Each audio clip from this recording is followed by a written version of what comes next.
This is Guardian Radio 96.9 FM, streaming on GuardianTalkRadio.com and the Guardian Radio app, Nassau, Bahamas.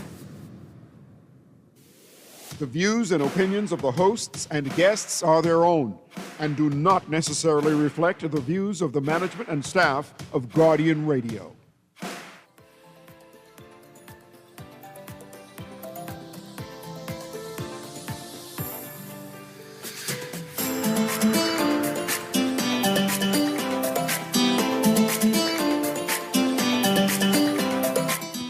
Good morning and welcome to Guardian Radio AM. Today is Monday, January 5th, as it's after 11 o'clock in the morning. And once again, this is C.A. Newry and I shall be your host for today. Today marks the day before the last day of Christmas. We're talking about the 12th day of Christmas. Today is the day, or the day before, the wise men would have approached the stall where Jesus were. So tomorrow would be that last day or the 12th day of Christmas. So that means tomorrow, all of the Christmas trees are supposed to be coming down and the Christmas decorations.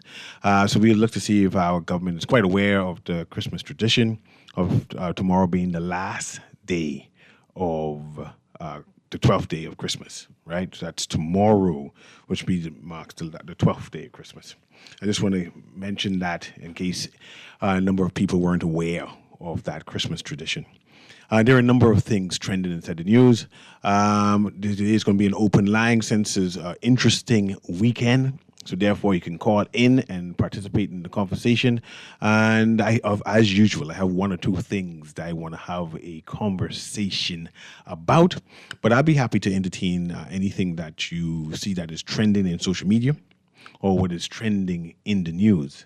One of the things I found trending that I wanted to have a conversation about is the new protocol for the registration for voters. I attempted to have that sent to Kermit. That's not working. So now I need to see if I can play it through my phone because the conversation is interesting.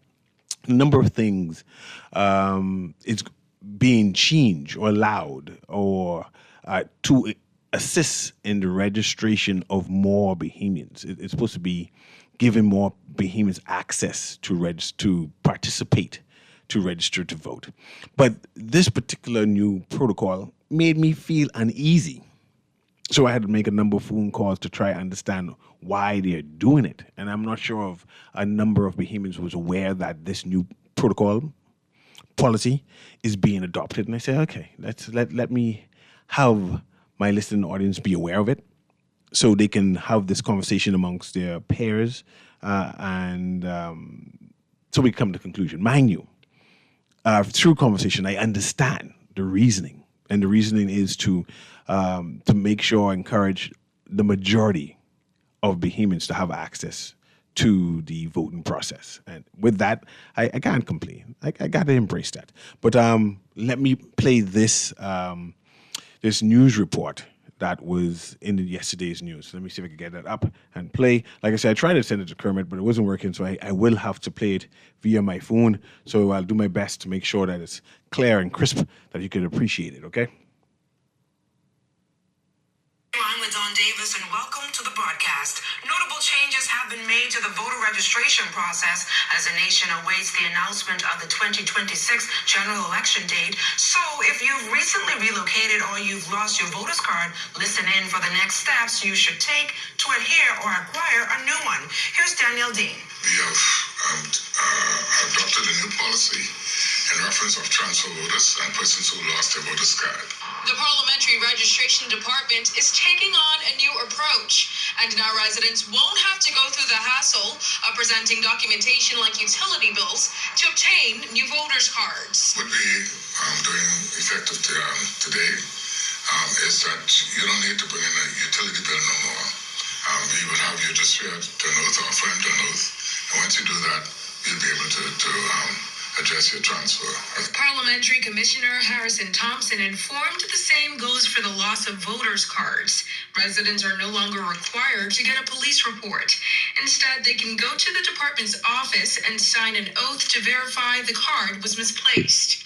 asked if he believes that the integrity of the process will be at risk with the introduction of this new system, Thompson says they're relying on the fact that Bahamians are upstanding people, and furthermore, if you give false information, it becomes a criminal matter, so it's up to you. He hastens voters to get their transfers recorded. It's important for us to have that process completed before elections, because you might find yourself in a difficult position. You go to the polls and you're not on the register for that particular polling division. Although you have voter's card, they would allow you to vote, but you'll have to vote on a colored ballot. If you moved out of the area and you've been in the new area 3 months plus, please come in and transfer your registration. Reporting for the Bahamas tonight. And that reported from the Bahamas tonight. That's LaDawn Davis. Of course, that's Danielle Dean, who is the reporter who is speaking to the parliamentary commissioner for this general election, Mr. Harrison Thompson. And Mr. Thompson is going over new protocols and procedures. One of the new protocols and procedures, what I said I was uneasy with, and I wasn't sure if the Bahamian people were privy or is familiar with this new procedure, is that one does not have to bring in a, what you call that again? Try to use the right words they use. Once upon a time, you would have to bring in one of your bills to show that you were a resident of a home, established home. So you would have brought in a utility bill. You would have brought in a water bill or a electric bill, and this would have been used as proof of residence, right? So anyone who wanted to vote or to show that they have a permanent fixture or location, they would have to prove that they live in a particular house, and they would have brought in a utility bill. This used to frustrate a number of people. I know my wife used to be frustrated with it because all of the bills is registered under my name because I registered everything for the house. So even in terms of transferring bills, paying bills, banking information, when they used to ask, okay, can you have a proof of residence? Nothing was inside her name. So I'm assuming the parliamentary registrar is considering that to say that a number of people do not have proof that they live in a particular place. So in order to facilitate that, so we do not disenfranchise voters, particularly new voters and voters who are actually moving, that you can go now and swear an oath, put your hand on the Bible and say, I confirm that, yes, I do live at this particular residence.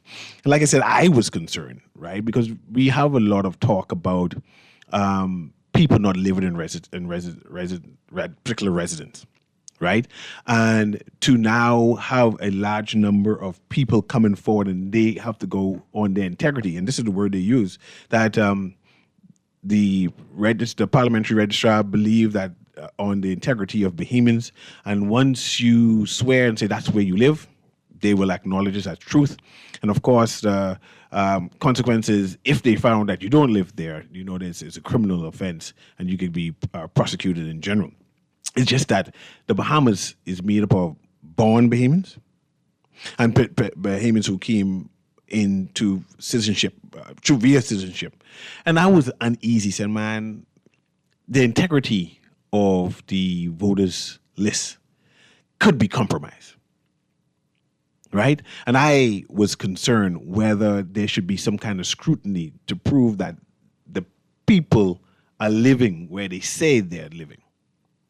I was also concerned, even via the past by-election, where a number of the persons who's doing the profiling said they couldn't find a number of people living inside the area. Right? So when they made this pronouncement, I got a little uneasy. But I understand. Because even in Family Island, there are a number of people who just do not have proof of residence.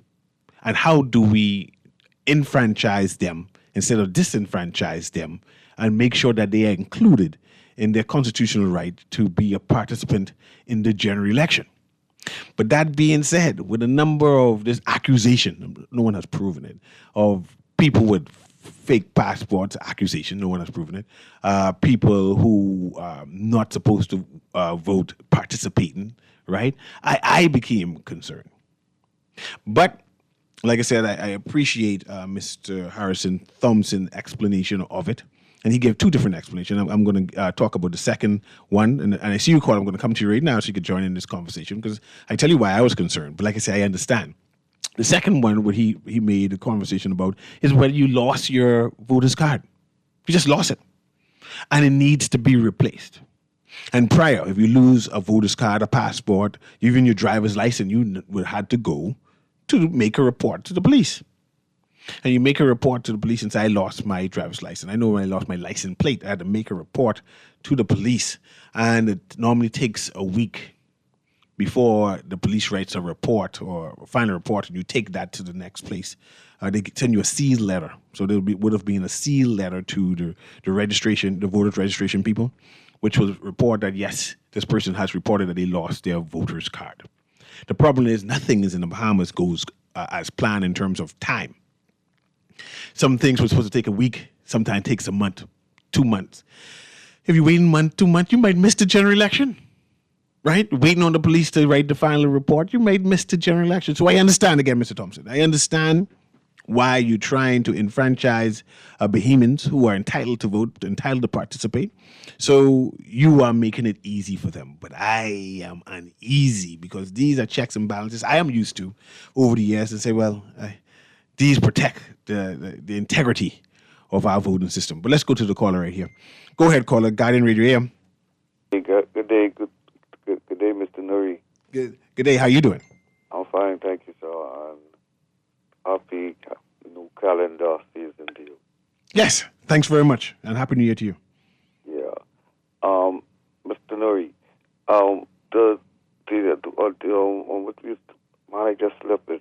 You was talking about what we was talking about just now. What you said just now. No, I was talking about the new protocols for. Right. Yes. Right. Back on track. Yes.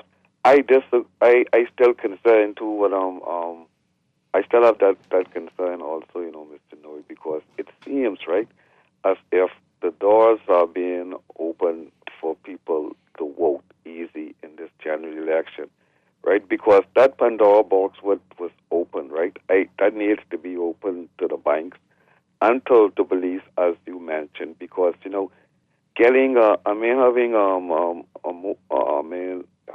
being able to vote, right, is the most powerful document, in my view, that a citizen could have, because it actually makes changes. So if you can make it that easy for a document as such as a voter's card,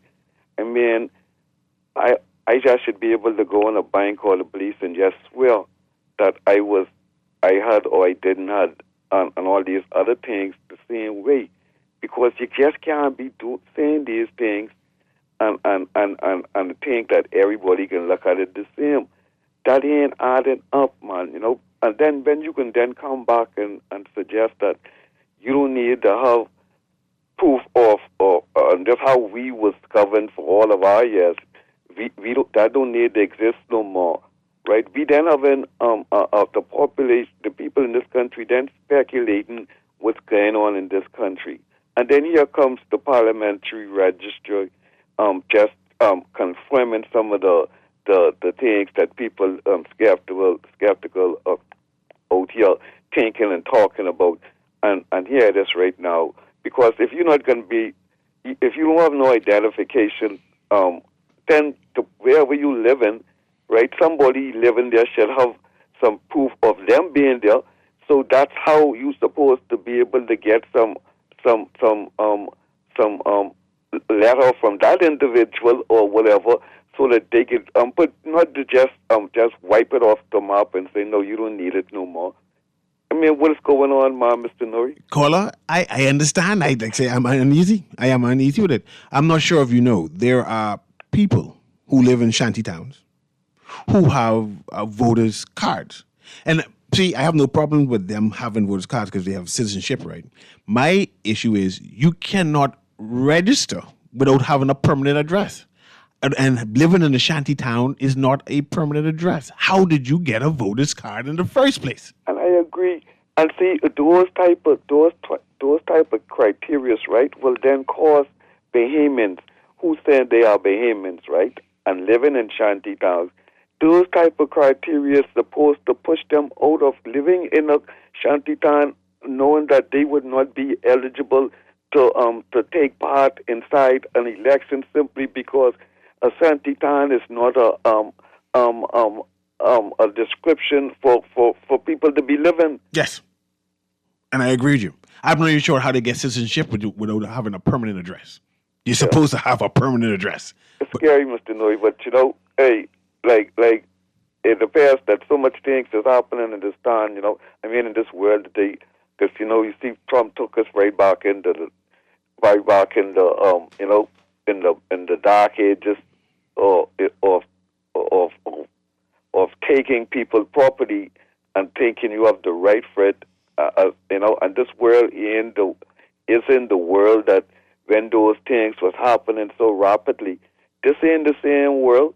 We have the tension in this world is far greater, and people are equipped to defend themselves, and because one person just can't, or one country, or one company, or individual just can't believe that they always have the right to eat when somebody else is starving, man. That just can't be right. Have a nice day, my brother. And thank you very much, Colin. I appreciate the last comment because that's my second topic I wanted to talk about. The military action that happened in Venezuela, right? The whole world is talking about it. I'm not even sure if I'm qualified to talk about it, or even if I'm comfortable to talk about it, especially in this new dispensation when you talk with certain people, certain things, you might just lose your visa, right? But I can talk about things anyway. I can talk about things. As you know, the United States, and see, I'm going to use choice words because I find a number of people, especially in the Bahamas, but we can talk about the Bahamas, keep it relevant to the Bahamas, tend to separate the President of the United States, Donald Trump, from the United States that he leads. It's the country of the United States, and it happens that the President of the United States is Donald Trump, but he's that figure that represents the United States. So I would say the United States had a military operation in Venezuela, right? In this military operation in Venezuela, they forcibly removed the Venezuelan president, and of course they took his wife with him.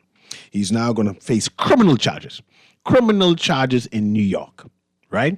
A number of people, there's a number of Venezuelans who are, especially those who are outside of Venezuela, who are celebrating. There are a number of people in Venezuela who are celebrating too. And then, of course, there are a number of people there who are saying that's our duly elected president, and you just can't be a foreign entity and come and take people president.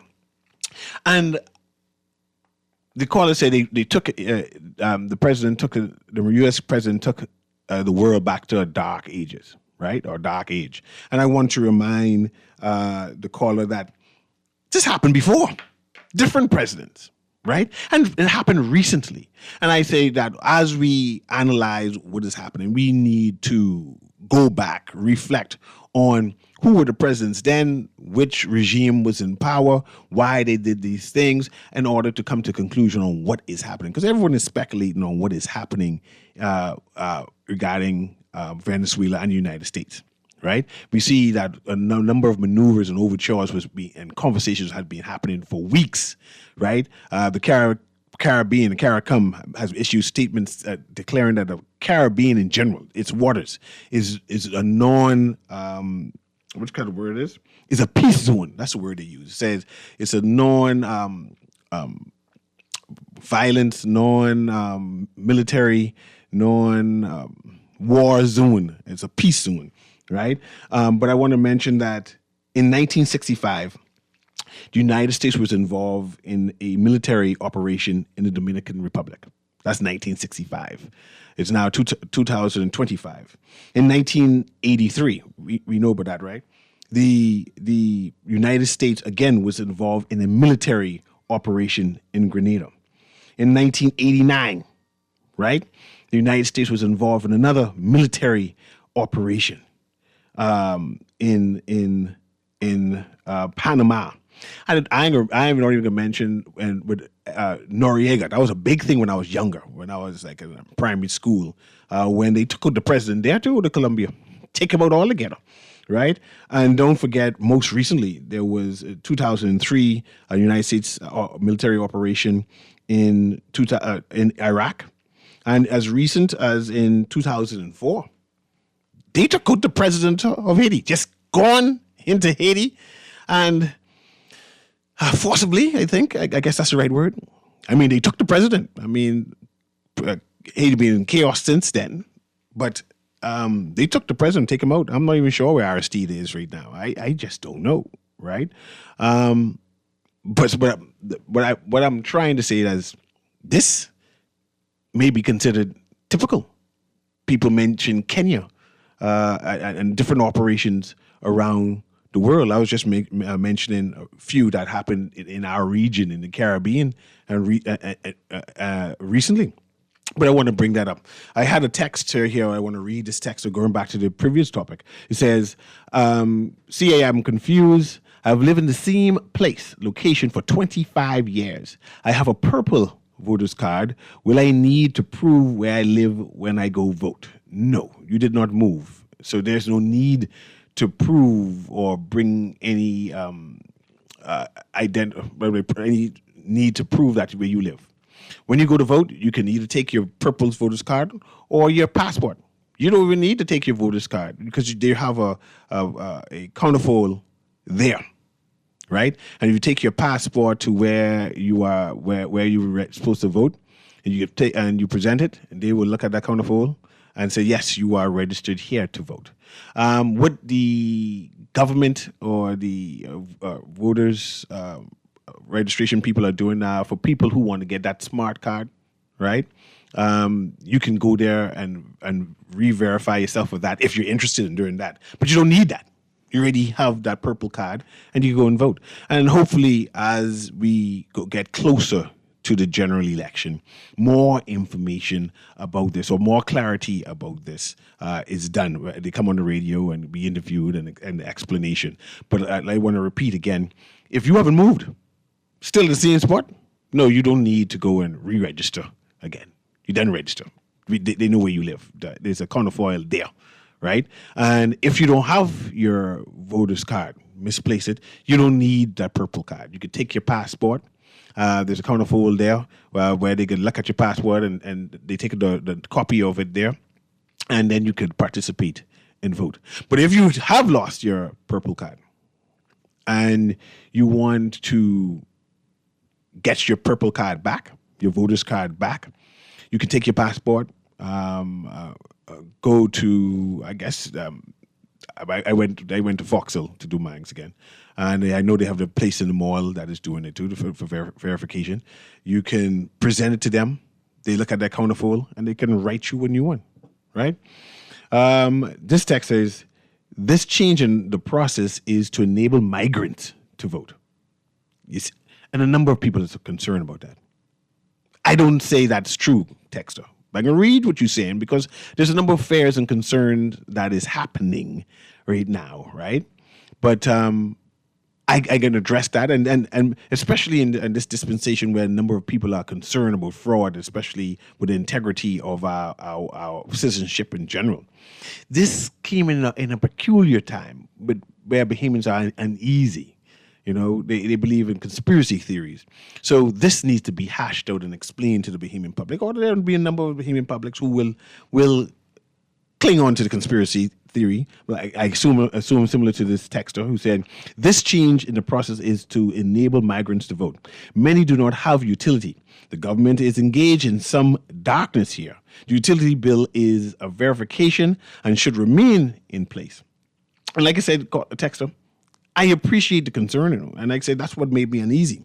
But I also appreciate what Harrison Thompson is trying to do. He doesn't want to disenfranchise Bahamians.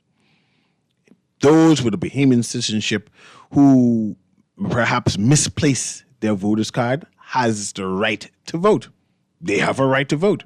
And whatever they could do to make sure that they're able to vote, he needs to go and pursue it. And he said, now bring your ID, bring your passport, and that's the major ID, the passport.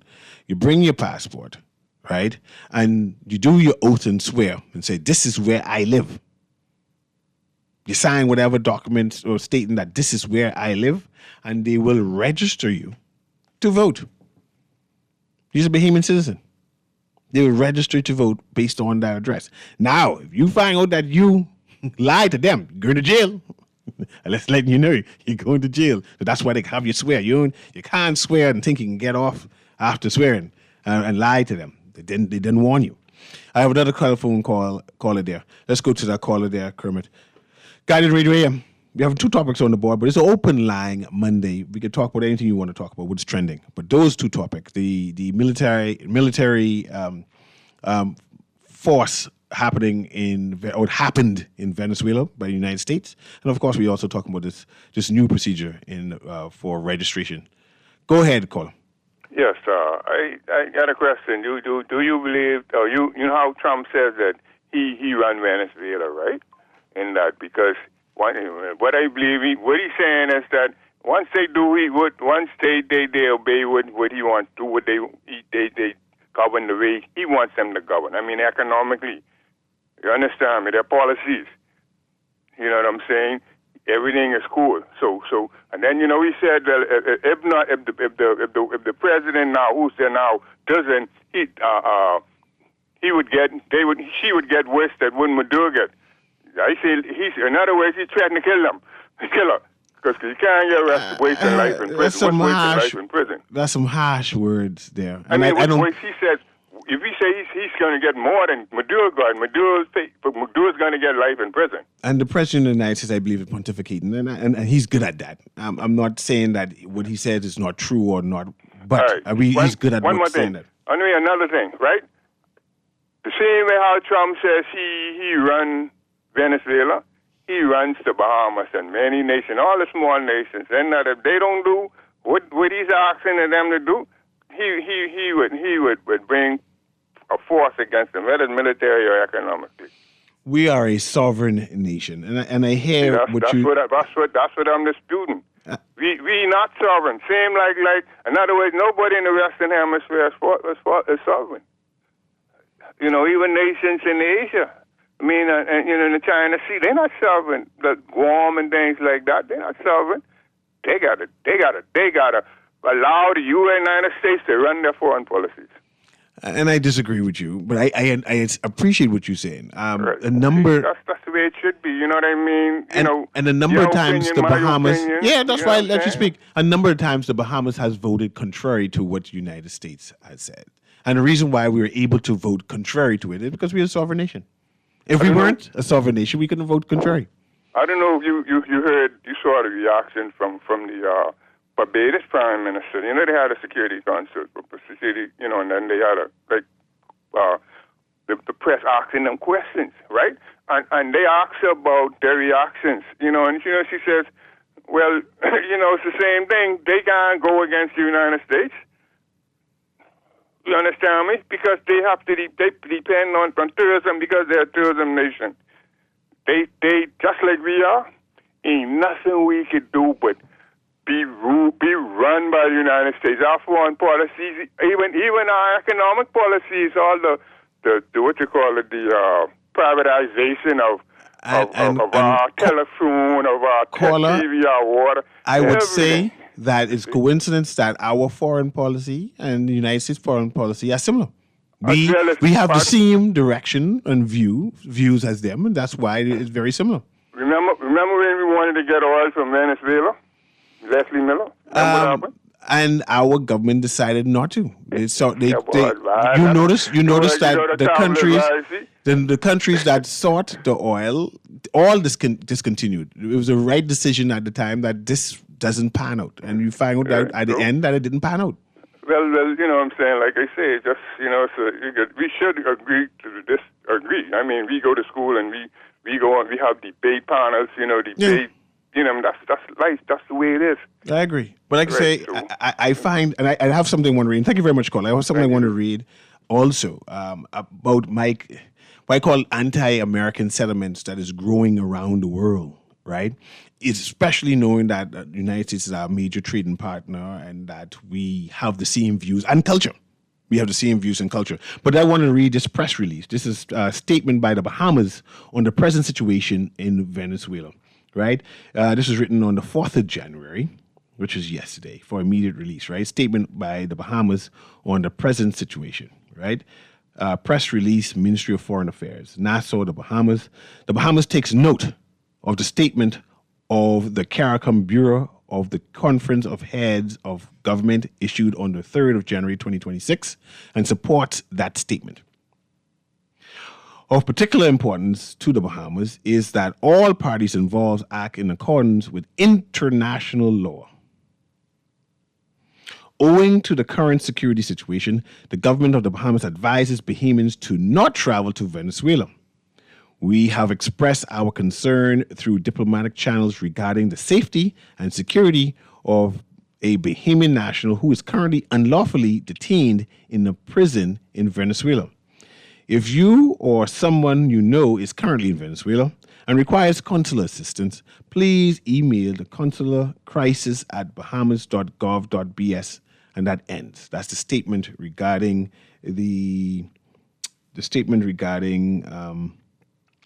what's our Bahamian response to what's happening in Venezuela. I think I have a CARICOM response. Let me see if I can find that to read into the record. But in the meantime, what I'll read is the response by the vice president or acting vice president of the Bolivarian Republic of Venezuela. And she writes, her name is Delcy Rodriguez, right? Venezuela reaffirms its commitment to peace and peaceful coexistence. Our country aspires to live without external threats in an environment of respect and international cooperation. We believe that global peace is built by first guaranteeing peace within each nation. We prioritize moving towards balanced and respectful international relations between the United States and Venezuela and between Venezuela and other countries in the region. Premise on sovereign equality, non-interference. These principles guide our diplomacy with the rest of the world. We invite the United States government to collaborate with us on an agenda of cooperation orientated towards shared development within the framework of international law to strengthen lasting community coexistence. President Donald Trump, our peoples in our region deserve peace and dialogue, not war. This has always been President Nicolas Maduro's message and is a message of all Venezuelan right now. This is a Venezuela I believe in and have dedicated my life to. I dream of a Venezuela where all good Venezuelans can come together. Venezuela has the right to peace, development, sovereignty, and a future. And again, that's from the acting president of the Republic of Venezuela, Delcy Rodriguez. Like I said, there's a number of conspiracy theories of why there was a military action in Venezuela, and of course, the taking of the Venezuelan president. A number of people said it's about oil. It might be about oil. A number of people saying it's about international relations with China and their new deal with the Venezuelan government. It might be about that too. I try to make sure, be involved with my comments stay regarding the region and the Bahamas specifically. And I hopefully let these big countries, they discuss these big issues. But of course, the Bahamas is in the Caribbean.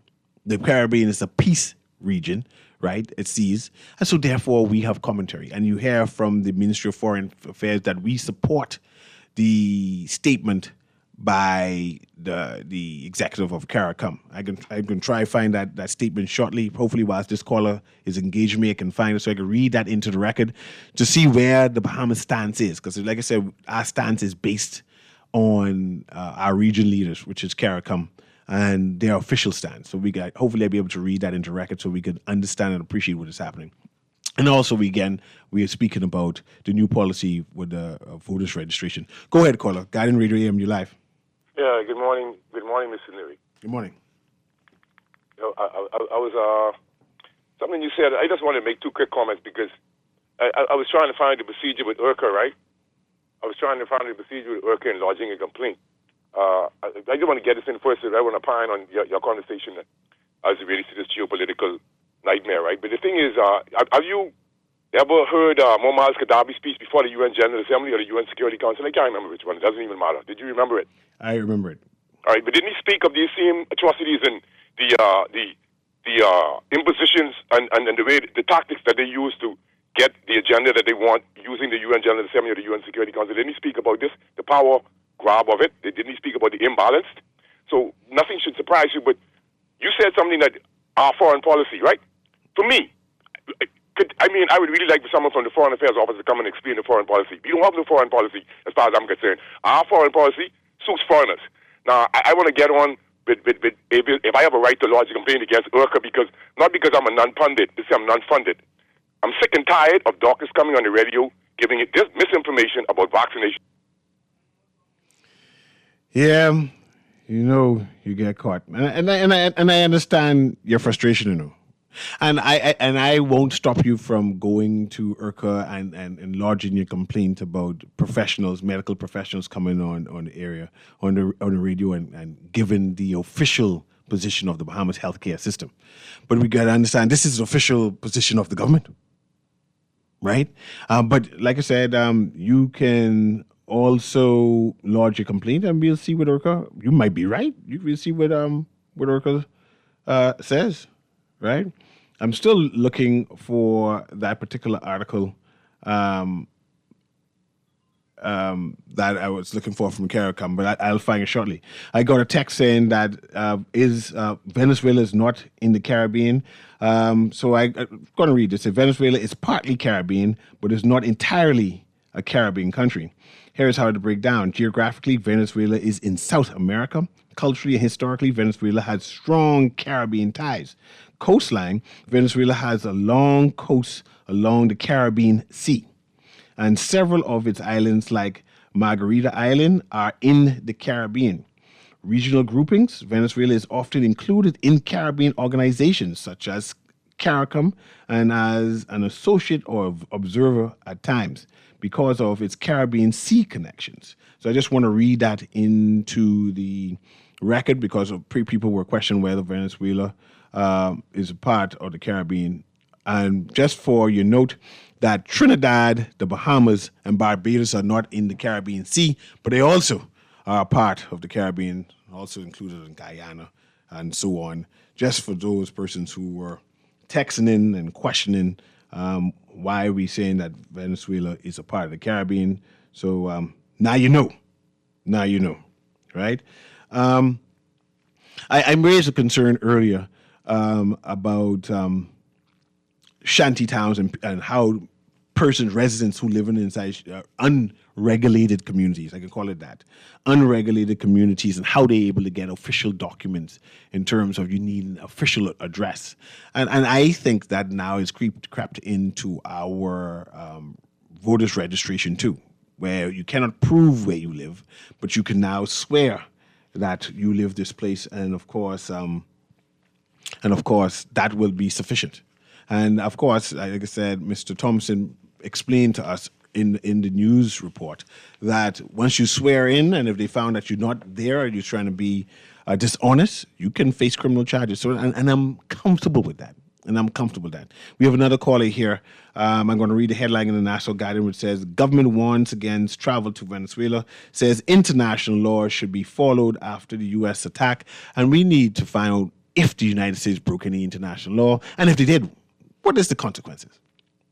I remember what's happening in Ukraine and the United Nations, but they still had to go into the United States for help, right? They have the military. I'm not sure if anyone else in this hemisphere has a military like the United States, right? They have them. Anyway, let's go to this caller. Go ahead, caller. Guardian Radio AM, you're live. Caller, can you hear me? Yes, I can hear you. You're live. All right. I listening to you talk about what's going on with Venezuela. Sometimes I wonder, do you really believe the president is really running things in America?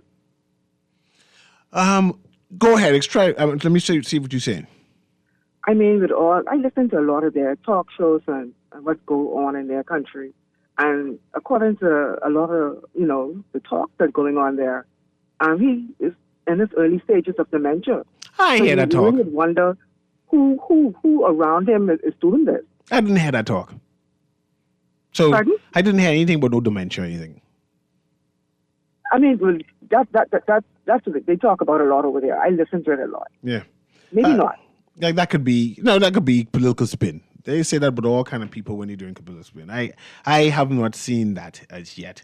And I'm not saying that doesn't exist. Almost 80. Yeah, man. Come on. Our prime minister's almost 80. True. And our prime minister cute with his information. I mean, anything you talk about, he responds. So, yeah. Okay, thank you. You're welcome there, Cole. I had a reminder that our prime minister is a matured man also, right? Let me hang up that line. Oh, I hope I didn't hang up the wrong person. Call back. I think I hung the wrong line there. You can always call back. Okay, you call back. Patch that caller through for me there, Kermit, please. Guardian Radio AM. You're live. Go ahead. I'm talking to you now, caller. You're live. Caller. I can hear you in the back line. You can hear me? Yes, I can hear you loud and clear. Go ahead. Hello? Hello, go ahead. Yeah, what about this, you see that thing for the new visa? The price? What's the price for the new visa? $400 and something for the regular visa was $185. Can you still travel on your what do you call that again? Police record? Police record, yeah, I guess. They can lose plenty of money, son. I can tell you that much.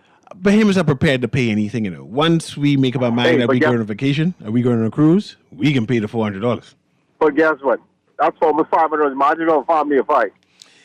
A family of 6. Yeah, that would be pricey, especially if they're young and no one can pay their way. Yeah, a lot of crews getting cut off. A lot of people use a police record, the dress driver and police record. Yeah. But I such a big jump though. And did our foreign affairs ministers had any dialogue with them to ask them why? Well, it's for the world. It's not like they targeting the Bahamas in general. Believe you me, that's like a target that they help our government out with these illegal immigrants. Believe you me. You think? They can afford to get our beaming passport, buddy. But guess what? They get over there. Believe you me. Watch. Watch the road. Watch the road. Watch the road. There was a press release by Prime Minister Mia Mottley. Prime Minister Mia Mottley has reported fallout for Barbados following the U.S. military action in Venezuela. Speaking at a press conference on Saturday afternoon, Mottley said several airline flights had been cancelled, while cruise ship operations were also being affected. She said that the situation in Venezuela was one of the major issues discussed earlier in the day of the country's National Security Council. And a number of Caribbean nations, their flights were canceled because of the operations that was happening in Venezuela. As you know, United States assists a number of Caribbean nations in terms of policing their airspace, monitoring their airspace.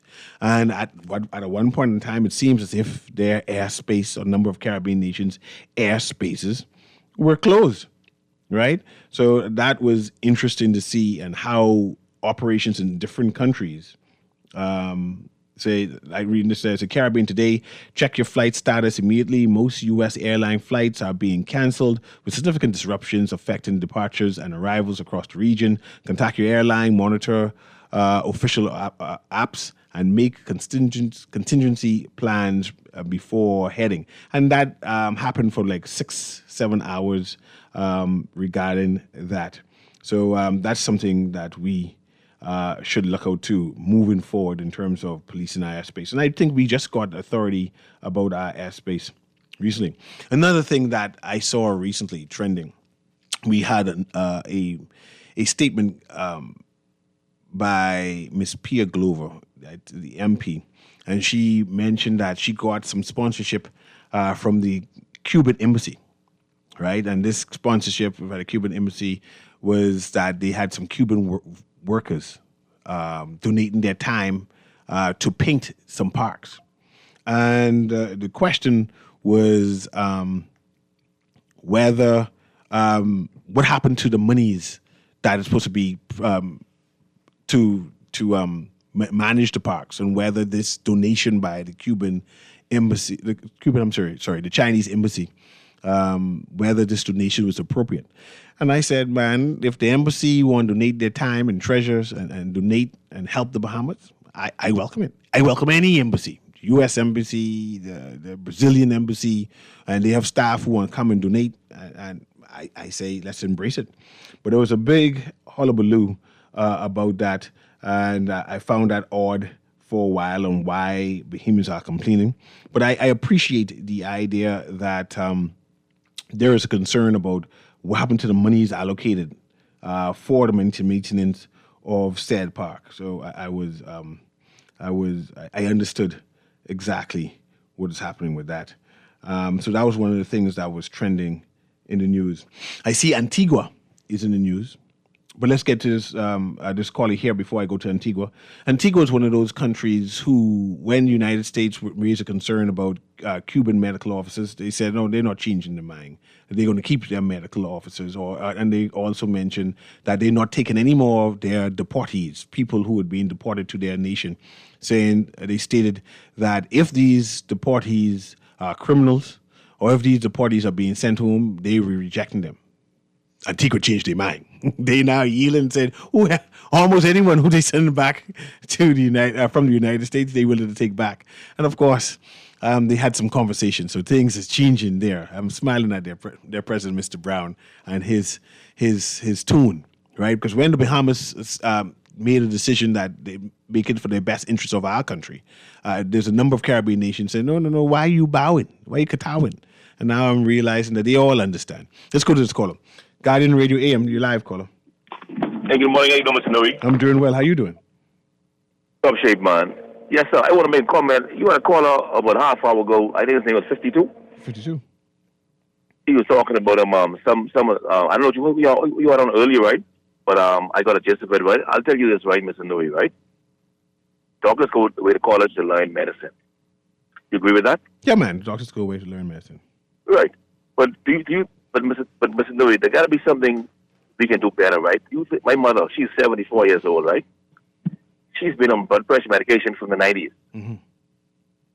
You understand what I'm saying? I think we have to find alternative ways to heal ourselves, because the medicine don't really heal our bodies. All the medicine does is mask our symptoms. Mm-hmm. Mm-hmm. You know, we have enough smart people in this country. I think we have to get together and find alternative ways, because if you take this medication, in a few years, somewhere else happens, you need another medication. So I think we have to revisit how we are trying to treat our people with diseases or infections, because the current system, I don't think it's working the way it should work, or it's not healing our bodies. I agree with you, Nicola. One of the things that I complain or agitate with University of the Bahamas is that we need to tailor the university to respond to the needs of the Bahamas. And one of those needs of the Bahamas is how our healthcare and how we pursue better health. And we being mostly African descent, we should have African or what we call naturalist type responses to ailments, and it just seems as if we have abdicated our responsibilities. I totally agree. But for me, I'll say this: the doctors, they learn their medicine. I think they know their medicine. You understand what I'm saying? Mm-hmm. Let me give you an example. If I have a car, right, and I have an oil leak, right, the guy says I'm losing 1 quart of oil a day. I go to the mechanic. He fixes the car. He says, "Boy, you're losing a quarter of a quart a day, right? That's a big improvement, right? My problem still ain't fixed." You understand what I'm saying? I understand. I mean, we go on artificial intelligence, Google. We know that the root of these plants can heal us. So why are we? I don't know why we still playing around with with these medicines that cause other sickness. You know what I mean? I think that there are better ways of healing. Mm-hmm. All right. Thank you, sir. I appreciate it. I see I got a text here reminding me that, corrected me, says CA Chinese workers or Cuban workers. They were actually Chinese workers. Forgive me for that. I believe it's Chinese embassy and not the Cubans, the Chinese. So I thank you very much, Texter. No one said anything about how the Prime Minister, David's brother, John Canoe, came 6. Oh, okay, I can read that. That's not bad. No one is saying anything about how Prime Minister Davis's brother, chairman of the Way Forward John Canoe Group, came in 6 in New Year's parade. It was a big announcement, man. We all heard the announcement. So I'm not sure what you're trying to say. So, Mr. Newry, a country is only ever as sovereign as its military capacity to defend against foreign aggression. If you can't defend, it ain't yours. And I see your argument there, Texter. This is where we have international law, when one can appeal. I've seen Caribbean nations sue the United States and won in their international court. So they protected their sovereign. I try to remember that case and which Caribbean nation that was. But that was less than 15 years ago. It was a big case where a small Caribbean nation went up against the big United States, sued them, and won. So that's a way to protect our sovereignty. We are involved in a number of international agencies that through signing these treaties, whatever it is, the treaty itself protects our sovereignty, right? So I hear your argument about military and might and what sort, but there's different ways for us to prove our sovereignty. It's 12 o'clock. And when it's 12 o'clock, that means it's the end of the show. I enjoyed the show. I had to hash out those two topics, particularly the one with the new procedure about voting and registration. And like I said, I appreciate what Mr. Thompson said, that you're trying to enfranchise a number of Bahamians who are finding it difficult to register to vote. And those people, he's saying, come. You're Bahamian, you have Bahamian citizenship, and if you've lost your voter's card, come. If you cannot prove through having a utility bill, but you can swear that you live here, bring your ID, your passport, identification card, and come get registered. This election is too important for you to be disenfranchised and not participate. So come. This has been Guardian Radio AM with C.A. Newry. Have a wonderful day.